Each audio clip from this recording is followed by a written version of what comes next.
Hello नमस्कार दोस्तों, कैसे हैं आप लोग। मैं आशा करता हूं कि आप लोग बहुत अच्छे होंगे।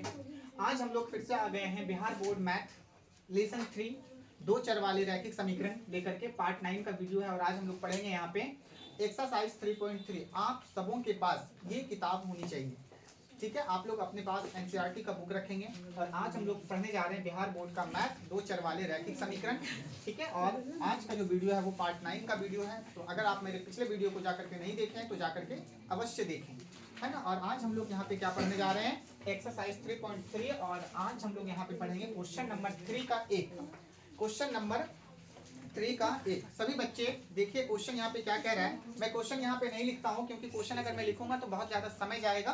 तो आप लोग अपने पास किताब रखेंगे और किताब को पढ़ेंगे। मैं क्वेश्चन को यहाँ पे पढ़ देता हूँ। क्वेश्चन कह रहा है कि निम्न समस्याओं में रैखिक समीकरण युग्म बनाइए और उनके हल प्रतिस्थापन विधि द्वारा ज्ञात कीजिए। मतलब आपके पास कुछ समस्या दी गई है, आपके पास कुछ वाक्य दिए गए हैं, कुछ शब्द दिए गए हैं और वो समस्या है आपके लिए। और उन्हीं समस्याओं को समीकरण में लाना है। किसमें लाना है? समीकरण में लाना है। और फिर उसको किस विधि से हल करना है बताओ? प्रतिस्थापन विधि से हल करना है। तो ये क्वेश्चन है, क्वेश्चन नंबर 3। अब पहला क्वेश्चन देखिए, सुनिए। कहता है कि दो संख्याओं का अंतर कितने हैं? 26। दो संख्याओं के अंतर 26 हैं और एक संख्या दूसरी संख्या की कितनी गुनी है? 3 गुनी है। तो उन्हें ज्ञात कीजिए, तो उन्हें ज्ञात कीजिए। सभी बच्चे एक बार क्वेश्चन को 2 बार 3 बार पढ़िए। चलिए क्वेश्चन को पढ़िए। चलिए तो आप लोग क्वेश्चन यहाँ पे पढ़ लिए होंगे। क्वेश्चन कह रहा है कि दो संख्याओं का अंतर 26 है। ये तो प्रश्न कह दिया, लेकिन दो संख्याएं हैं और दो संख्याएं हैं तो संख्याएं अनंत होती हैं। अब पता नहीं कि संख्याएं कौन कौन सी हैं, लेकिन कह दिया है कि दोनों का अंतर क्या होता है बताओ?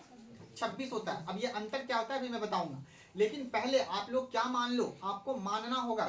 क्योंकि आप लोग क्या पढ़ रहे हो, दो चर वाले रैखिक समीकरण। इसमें दो चर आएंगे। कितने चर आएंगे? हमेशा दो चर। या तो ए बी आ जाए, या तो बी सी आ जाए, सी डी आ जाए, एक्स वाई आ जाए।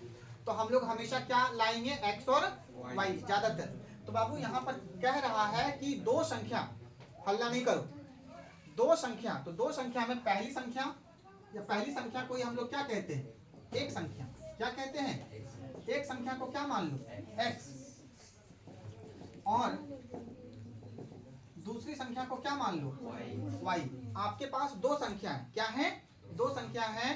तो दो संख्या जैसे कप नहीं, दो संख्याएं जैसे ही आ जाएगी आप लोगों के पास, आपको मान लेना है कि पहली संख्या क्या हो जाएगी? x और दूसरी संख्या क्या हो जाएगी? y। अब देखो प्रश्न, अब प्रश्न पढ़ो। प्रश्न से, प्रश्न क्या कहता है?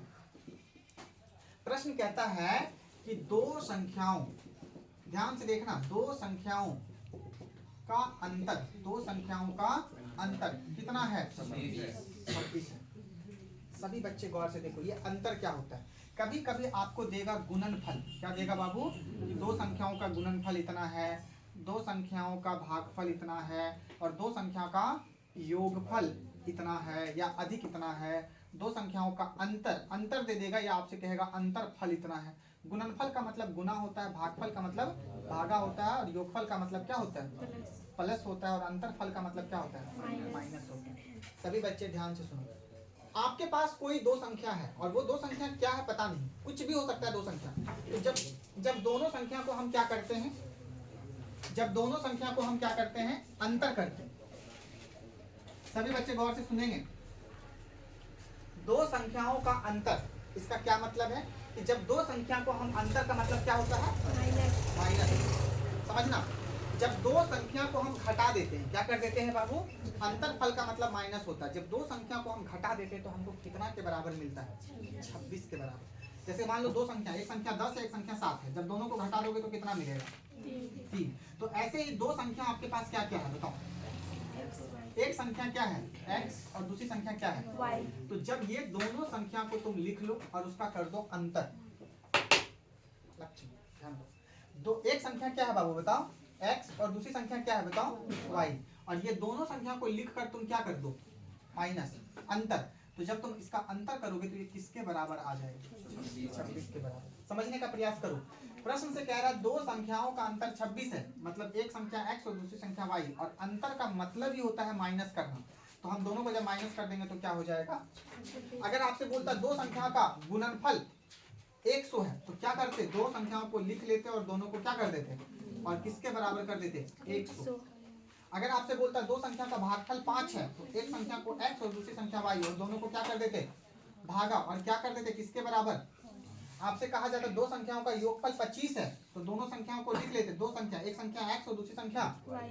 याद रखना हमेशा पहली संख्या x होगी, दूसरी संख्या y, तो दोनों संख्याओं को जोड़ के कितना हो जाता है बताओ, 25। ऐसे ही आपसे क्या बोला, दो संख्याओं का अंतर कितना है, तो दो संख्या को लिख लो और बीच में क्या दे दो, माइनस बराबर 26। इसको समीकरण नंबर, क्या ये बातें समझ में आई आप लोगों को, ये बातें समझ में आई आप लोगों को।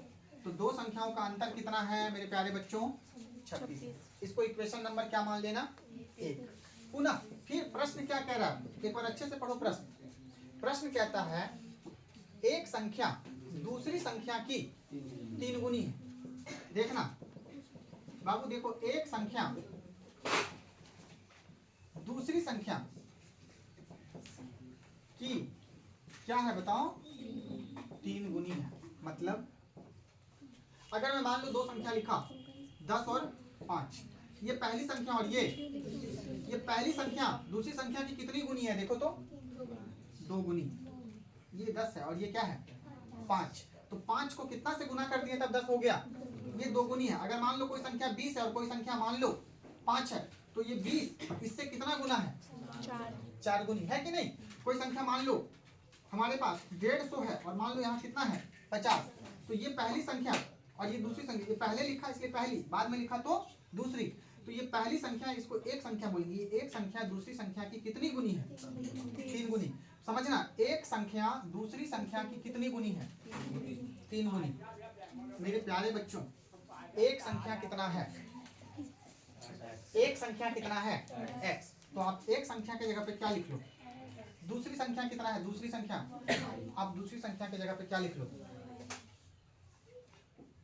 अब सोचो कि एक संख्या दूसरी संख्या की कितनी गुनी है, देखो 3 गुनी है। मतलब एक संख्या जो है वो क्या है, बड़ा, बड़ी संख्या है ये, बड़ी संख्या, और दूसरी संख्या क्या है बताओ, छोटी। कैसे पता किए, क्योंकि क्वेश्चन ही कह रहा है, क्या क्वेश्चन कह रहा है कि एक संख्या दूसरी संख्या की 3 गुनी है। मतलब जब हम दूसरी संख्या में 3 से गुना कर देते हैं, मान लो 5 है दूसरी संख्या, 3 से गुना कर दिया तो जो मिल गया वही क्या है, पहली संख्या। समझने का प्रयास करना। तो यहाँ पर मान लो कि दूसरी संख्या मान लो हमारा 20 है, तो इसको 3 से गुना कर दो, तो 3 20 दूनी 60, ये हमारा क्या निकल गया, पहली संख्या। यानी एक संख्या दूसरी संख्या की क्या है बताओ, 3 गुनी। एक संख्या दूसरी संख्या की क्या है, 3 गुनी। तो एक संख्या बड़ी है और दूसरी संख्या क्या है, छोटी। और बड़ी और छोटी क्या कभी आपस में बराबर हो सकता है, नहीं। अच्छा, हम बराबर क्यों करते हैं, क्योंकि समीकरण बनाना है, और समीकरण बनाने के लिए हमें बराबर करना पड़ता है। क्योंकि देखो जब भी समीकरण बनेगा तो बराबर आएगा, तो बराबर करने के लिए हमें क्या करना पड़ेगा, 3 से गुना। 3 से गुना किसमें होगा, x में। देखो क्वेश्चन क्या कह रहा है, x y से कितना गुना बड़ा है, 3 गुना। x ऑलरेडी 3 गुना क्या है, बड़ा। अगर मैं इसमें x में फिर से 3 से गुना कर दूंगा तो ये ऑलरेडी 3 गुना बड़ा है। कैसे, क्योंकि यहाँ कह ही रहा है कि एक संख्या क्या माने हैं बताओ, बोलो ना, x। एक संख्या दूसरी संख्या की 3 गुनी है। मतलब जितना दूसरी संख्या होगी ना उससे 3 गुना कौन है, x। ठीक है, तो अगर ये ऑलरेडी 3 है और इसमें अगर मैं फिर से 3 से गुना कर देता हूँ तो ये 9 गुना बड़ा हो जाएगा। 3 तिया 9, तो ये बराबर तो नहीं हुआ, ये तो और ज्यादा बड़ा हो गया। बाबू एक संख्या दूसरी संख्या की 3 गुनी है, यहीं पे थोड़ा सा समझना है। तो ये बड़ा है और ये क्या है, मतलब ये बड़ी संख्या और ये छोटी संख्या, तो दोनों को बराबर करना है हमको। बराबर इसलिए ताकि समीकरण संतुलित हो और इक्वेशन बने।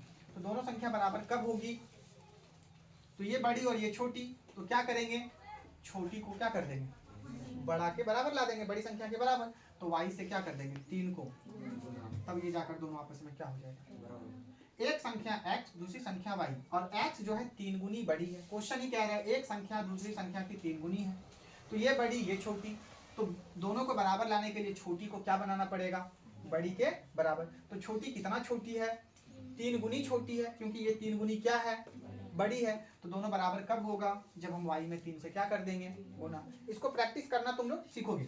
x बराबर क्या लिखेंगे, 3y। इसको समीकरण नंबर क्या बोल देंगे, समीकरण कब बोलेंगे, जब बराबर के इस पार भी कुछ हो और बराबर के उस पार भी कुछ हो, तो इसको समीकरण बोल दो। अब ये समीकरण 1 हो गया, समीकरण क्या हो गया।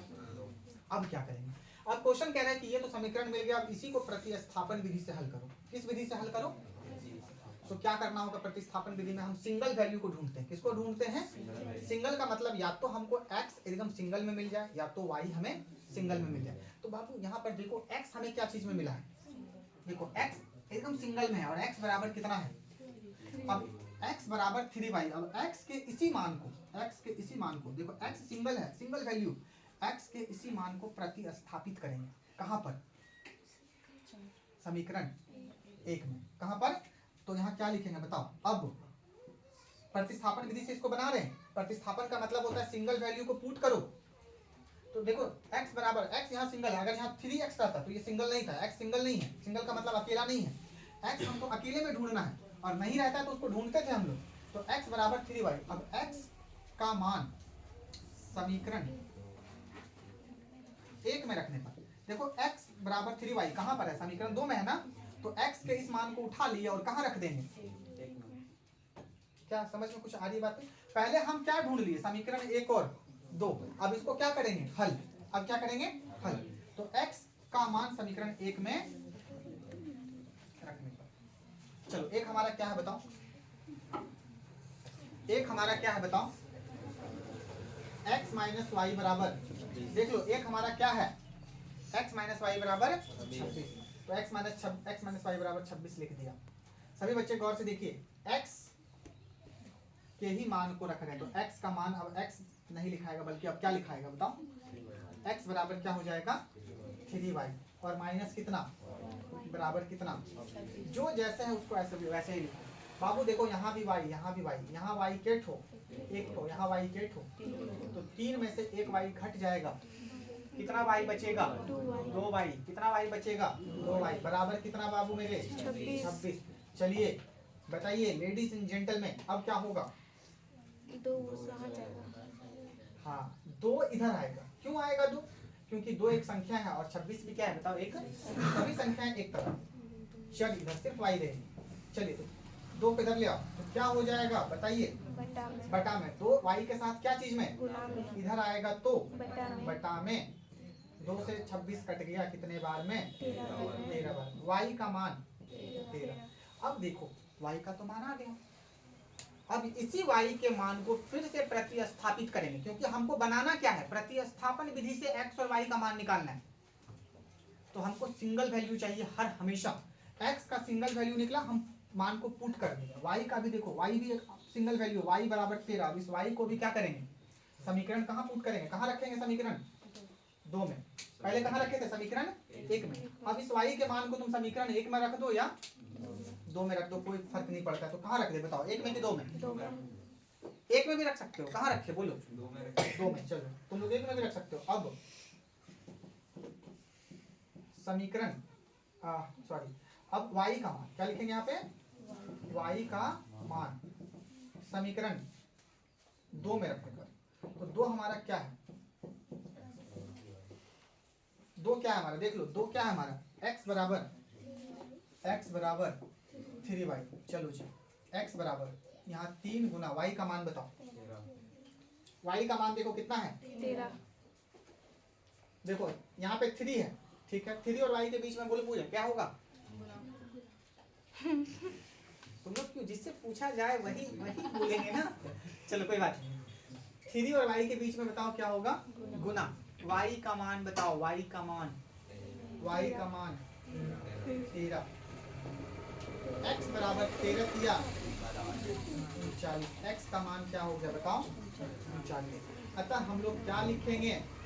अतः लिखना जरूरी है। एक संख्या क्या माने थे? x, और x कितना निकला? और दूसरी संख्या क्या माने थे? दूसरी संख्या क्या माने थे? y। तो y बराबर कितना निकल गया? 13। तो ये आपका आंसर है। अब आपको जांच करना है कि क्या ये आंसर सही है कि नहीं है। तो आप क्या करोगे? बस इसी समीकरण में पुट करके देख लोगे x का मान कितना आया बताओ? x का मान 39, यहाँ 39 रखो, माइनस y का मान कितना आया? 13। घटा के देख लो, 9 में 3 गया कितना बचा? 6। 3 में 1 गया कितना बचा? 2। मतलब 39 में 13 घटाएंगे तो 26 आ रहा है। मतलब ठीक है, दोनों संख्याओं का अंतर कितना है? 26। फिर यहाँ क्या रखो बताओ? 39। और यहाँ क्या रखो? 13। देख लो यहाँ रखो कितना 39, x का मान और y का मान कितना रखो 13। बाबू 39, देखो एक संख्या दूसरी संख्या की कितनी गुनी है, देखो 39 और 13, 13 को अगर तुम 3 से गुना कर दोगे तो कितना मिल जाएगा, यानी एक संख्या यानी कि 39 जो है 13 से कितना बड़ा है, 3 गुना बड़ा है। 13 तिया 39। अब ये बड़ी संख्या और ये, तब 13 को हम क्या कर दिए 3 से, तो इधर भी 39 हो गया और इधर भी क्या हो गया, तो आपस में क्या कर दिए थे इसको बराबर। तो इस प्रकार से ये सही बना हमारा। ठीक है, इसको आप लोग अच्छे से देख लो एक बार और छाप लो इसको। चलिए अब यहाँ पे हम लोग अगले क्वेश्चन की ओर आ रहे हैं, 3 का 2। आप लोग अपने पास किताब रखेंगे और किताब को पढ़ेंगे। देखिए क्वेश्चन कह रहा है कि दो संपूरक कोनों में बड़ा कोण छोटे कोण से कितना डिग्री अधिक है, बताओ 18 डिग्री अधिक है, उन्हें ज्ञात कीजिए। बड़ा ही सिंपल में ये क्वेश्चन कह के निकाल दिया गया है, लेकिन ये क्वेश्चन बहुत इंपॉर्टेंट है। क्वेश्चन क्या है कि दो संपूरक कोनों में बड़ा कोण क्या है, बड़ा कोण छोटे कोण से क्या है, बताओ 18 डिग्री अधिक है। पहले इसको थोड़ा सा समझो, कॉन्सेप्ट को बिना समझे आप लोग कुछ नहीं कर सकते हो। बाबू एक होता है पूरक कोण, एक क्या होता है पूरक कोण, और एक क्या होता है बताओ समपूरक कोण। समपूरक कोण, तो पूरक कोण में और संपूरक कोण में बेसिक डिफरेंस क्या होता है, संपूरक कोण किसे कहते हैं और संपूरक कोण किसे कहते हैं। ध्यान से सुनना, पूरक कोण वैसे कोण होते हैं जिसमें दो कोण आते हैं, याद रखना पूरक कोण में भी दो कोण आएंगे और संपूरक कोण में भी दो कोण आएंगे, लेकिन इसमें जो दो कोण आएंगे उसको अगर दोनों कोणों को हम जोड़ देते हैं तो हमको कितना मिलेगा 90 डिग्री। तो दो कोणों का योग यदि 90 डिग्री हो तो उसे पूरक कोण कहते हैं। संपूरक कोण दो कोणों का योग, योग का मतलब जोड़, यदि दोनों कोणों का जोड़ 180 डिग्री हो तो उसे ही क्या कहते हैं संपूरक कोण। जैसे समझो अगर 30 है तो 30 का पूरक कोण क्या हो जाएगा, 30 में क्या जोड़े कि 90 हो जाए 60, 30 और 60 को जोड़ेंगे तो 90 डिग्री, तो 30 भी पूरक कोण कहलाएगा और 60 भी क्या कहलाएगा पूरक कोण। अगर मैं 70 में 20 जोड़ दूं तो कितना मिलेगा 90। तो आपसे क्वेश्चन अगर पूछ लिया जाए कि बताओ बाबू 10 का पूरक कोण क्या होगा, 10 का पूरक कोण क्या होगा 80, 10 में 80 को जोड़ दोगे तो कितना मिलेगा 90। ध्यान से सुनो, पूरक कोण उसे कहते हैं जिसमें दो कोणों को जोड़ने पर कितना हो जाए 90।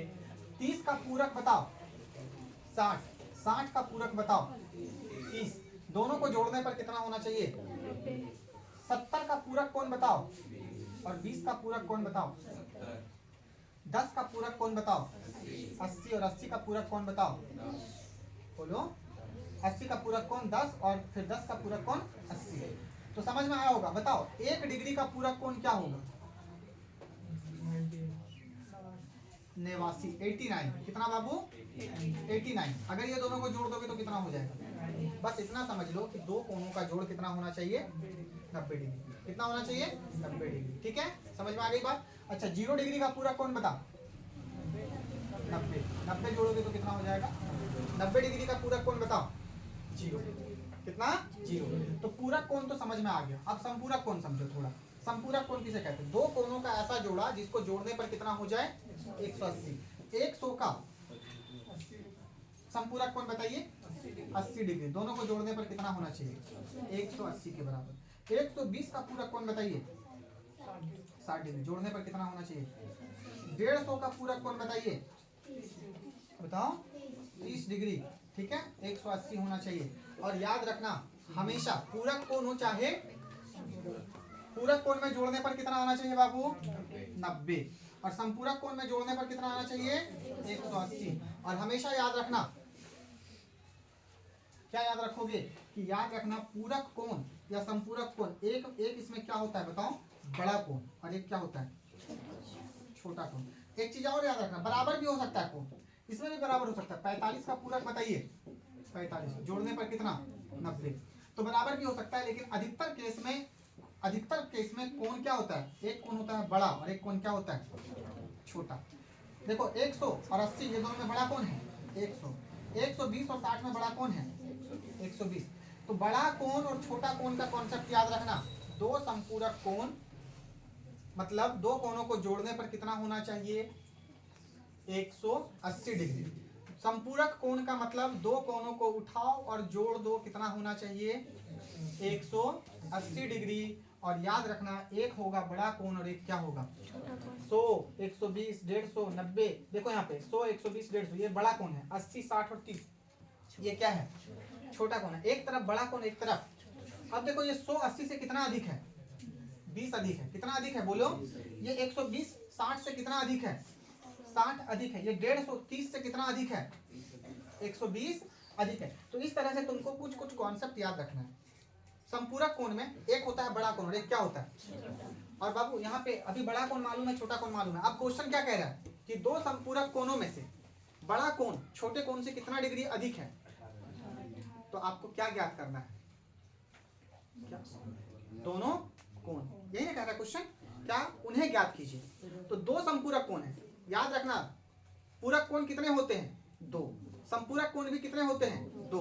पूरक कोण देख लो, एक पूरक कोण 30, दूसरा पूरक कोण 60, एक पूरक कोण 70, दूसरा पूरक कोण, एक संपूरक कोण 100, दूसरा पूरक कोण 80। तो याद रखना हमेशा कि दो संपूरक कोण होते हैं और दो पूरक कोण होते हैं। और याद रखना कि दोनों में एक कोण बड़ा होता है और दूसरा कोण क्या होता है, छोटा। और हमें क्या निकालना है अब, कोण। क्या निकालना है, कोण। बाबू एक बड़ा कोण और एक छोटा कोण। तो पहले बड़ा कोण बोला है, तो आप लोग क्या मान लेंगे, बड़ा कोण बराबर कितना, x।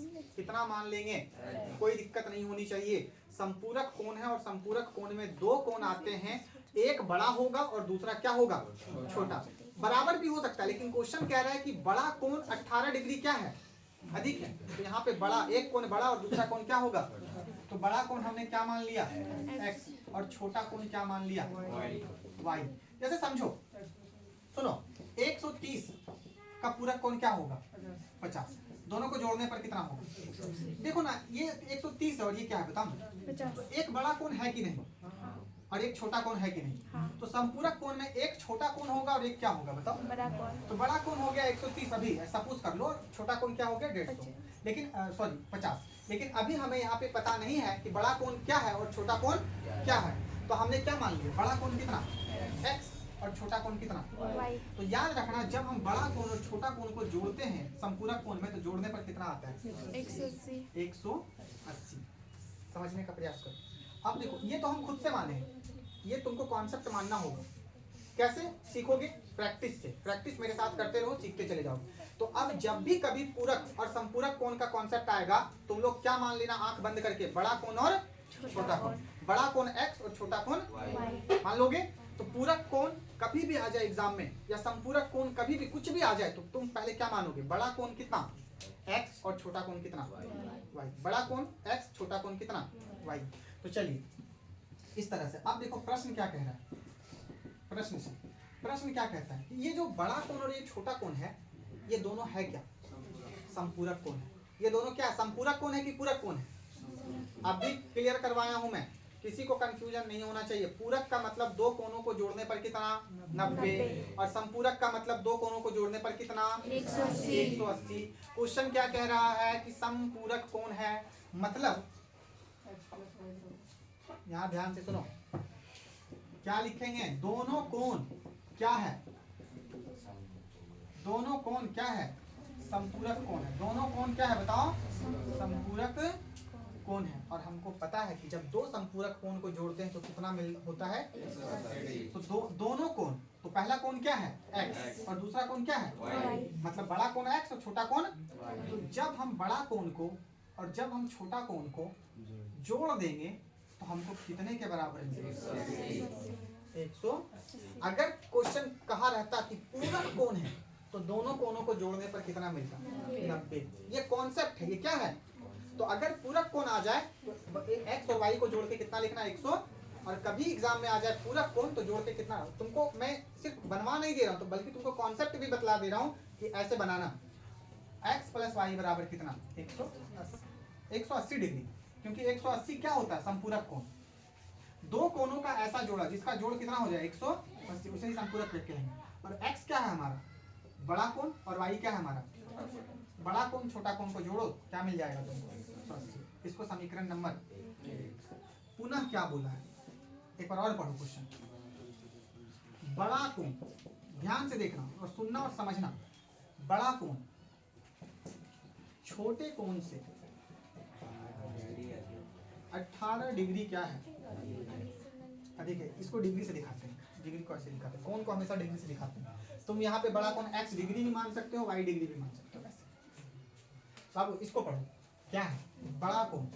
बड़ा कोण छोटे कोण से कितना अधिक है? 18। अब तुम लोग मुझे ये बताओ, बड़ा कोण क्या है? एक्स। बोलो सभी बच्चे, बड़ा कोण क्या है? एक्स। एक्स। बड़ा कोण एक्स है, यहाँ पे एक्स लिखो। छोटा कोण क्या है? वाई। यहाँ पे वाई लिखो। अब यहीं पे इसी दोनों को संतुलन में लाना है। तो बड़ा कोण कितना बड़ा है भाई? छोटा कोण कितना छोटा है? 18। देखो क्वेश्चन साफ है, यहाँ पे क्लियर है कि बड़ा कोण छोटे कोण से कितना अधिक है।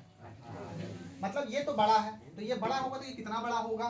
क्वेश्चन कह दिया 18 बड़ा है, और ये छोटा है, वाई छोटा है। देख लो यहाँ मान लिया वाई छोटा है, छोटा कोण है वाई, तो ये छोटा होगा, लेकिन कितना छोटा है? क्या दोनों अभी आपस में बड़ा हो सकता है? बड़ा और छोटा कभी बराबर हो सकता है क्या? नहीं। तो क्या करना होगा बताओ, क्या करना होगा भाई? तुम खड़े हो जाओ थोड़ा। यस, ये बड़ा है और ये क्या है?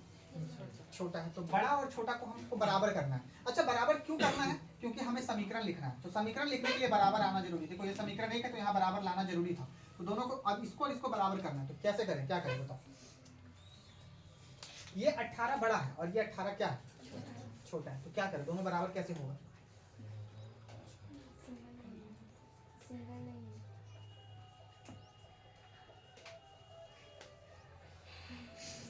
क्या सिंगल नहीं? पहले उनको बताने तो दो, बोलो जल्दी, कौन बताएगा?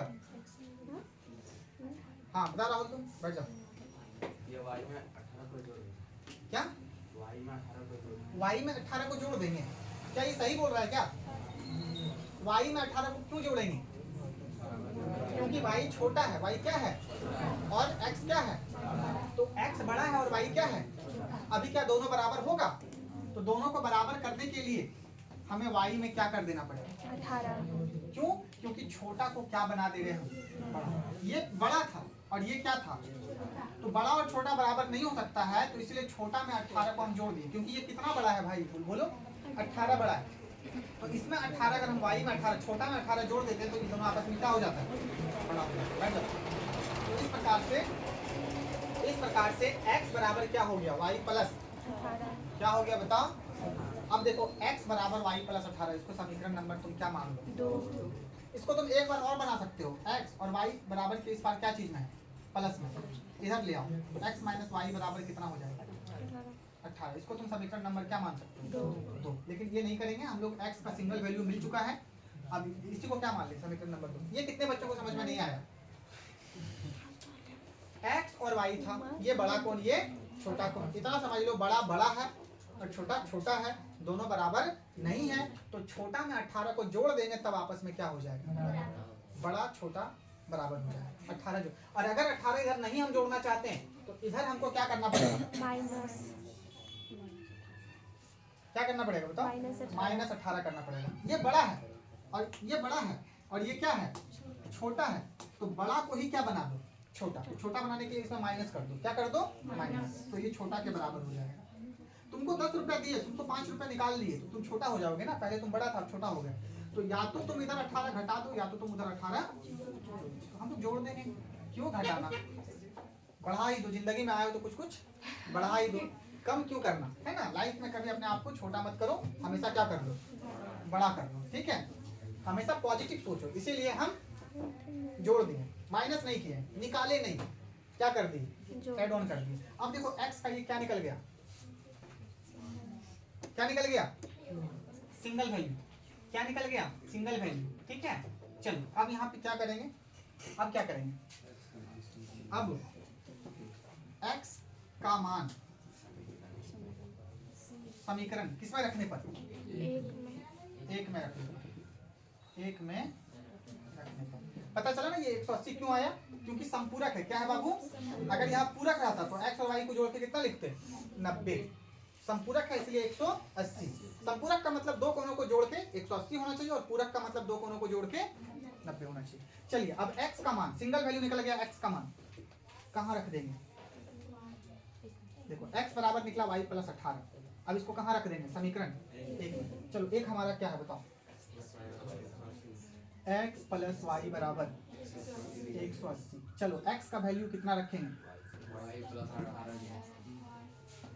y plus 18। अच्छा यहाँ अधिक बोला है, यहाँ गुना नहीं बोला है कि इतना गुना है। गुना करता तो हम क्या करते हैं गुना, लेकिन यहाँ अधिक बोला है मतलब प्लस माइनस हो गया यहाँ पे, ठीक है, इसलिए प्लस माइनस y x का वैल्यू y प्लस 18 और यहाँ क्या रखेंगे बराबर कितना।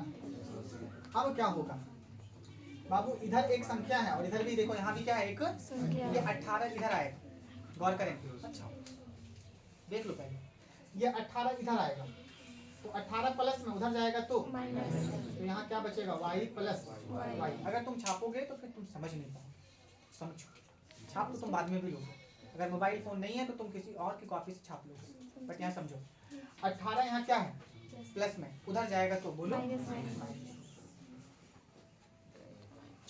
y एक तो y हो गया 2y 2y, घटा दो 10 में से 8 गया, कैसे ले लिए 2, बचा 7, 7 में से 1 गया 6, 162 कितना 2 इधर गुना में, ये 2 भी इधर आएगा। क्यों आएगा 2 इधर? क्योंकि 2 एक संख्या है और 162 भी क्या है, हमेशा संख्या एक साथ रहेगी।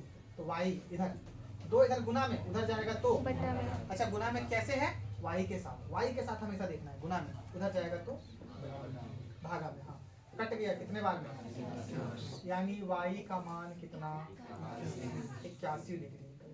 y क्या माने थे छोटा, y क्या माने थे, y बराबर क्या माने थे छोटा कोण। छोटा कोण कितना निकल गया, कितना निकल गया 81 डिग्री। अब क्या करेंगे, y देखो सिंगल मान में आ गया, अब यही सिंगल मान को क्या करेंगे, प्रतिस्थापन विधि में क्या ढूंढना है, सिंगल मान क्या ढूंढना है।